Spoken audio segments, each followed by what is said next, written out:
Hello, students, and welcome to episode 6, another spooky episode of Coach Stroud's What to Read While in Quarantine. In this episode, we are going to talk about The Transcendentalist. No, get them out of here. Get out of here, Emerson. We don't want you in here. We're talking about the Dark Romantics, and we're talking about the Dark Romantics' #1 author, my man, Edgar Allan Poe. Oh yeah, the man that was so haunting, the man that was so dark that when an NFL franchise started up in Baltimore where he's from, they named the team after his most famous poem. Well, I'm talking about the Baltimore Ravens. I'm talking about their first 3 mascots, if you didn't know, were known as Edgar Allan and Poe. That's who we're talking about. He's the best Dark Romantics writer out there, and on this spooky episode, we're speaking about him. This book I have here, right here from my collection, I picked this one because this is my oldest copy of an Edgar Allan Poe collection.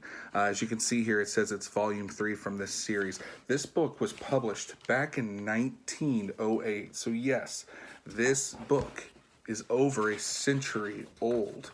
Some of you are probably saying, oh, it's close to your age, Coach Stroud. Ha ha ha ha ha. No, not even close. But still. It was published 1908 by the Werner Company in Akron, Ohio. Have no idea if they're still around today. But books back then just had a nice little beautiful touch to them that they don't always have anymore. You see some of the artwork here. We've got some of the fragile paper. I don't know what kind of paper that is, actually, to be honest. But yeah, right here you see 1908. What a great old book I'm looking at. It's beautiful. I'm going to tell you a little bit about the book before we talk about some of the stories in it.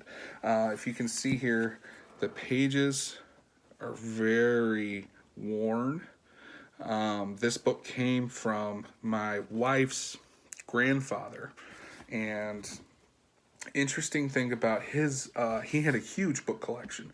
Interesting thing about them is in one of the houses they lived in, the house actually caught on fire and burnt down. And they got a lot of the books out of there before everything, was completely destroyed. So this book not only has survived 100 years, it also survived a house burning. It's also kind of an interesting thing. I turned to, actually, one of my favorite stories of all time. It's called Hop Frog. I turned to Hop Frog here, and if you can't see, some of the pages are actually still connected to each other. Now, what's interesting about that is a publishing issue from the press back in those days. The way that some of the pages were cut, they weren't cut properly because the machinery back then is not the same as it is now.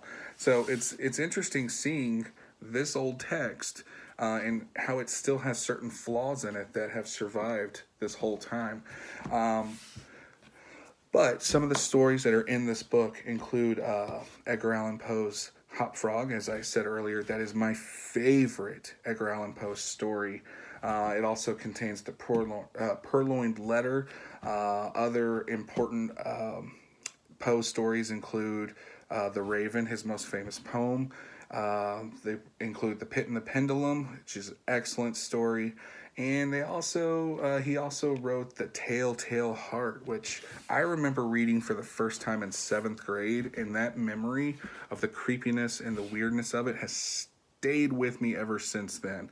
It actually started my love for Poe. But Hop Frog, as I said before, like 5 times now, is my favorite story. And the reason why is it's a story about revenge. It's a story about getting even. It's a story about standing up for yourself and fighting back, even though it takes a very dark and dismal turn.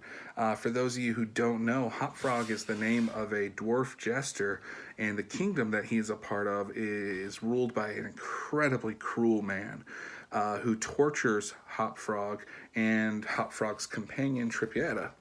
And Hop Frog decides that, one day when the king decides he wants to throw this big masquerade party, this costume party, Hop Frog's like, this is my chance to get back at him. And how he does is incredibly dark and gruesome.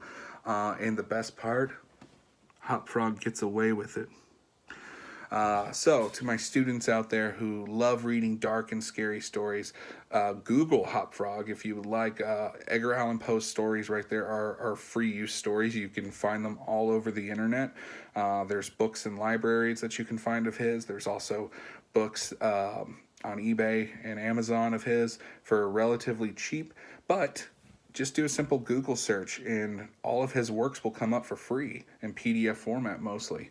And you can read them straight off your computer or off your phone or off your device. So if you're looking for something that's American literature based, something that's a little scary and creepy, I highly recommend Edgar Allan Poe.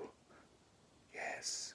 All right, guys. Again, I miss you. I love you. Hope you're doing well. Let me know if there's anything I can do for y'all. Enjoy the rest of this creepy and spooky night. All right, bye.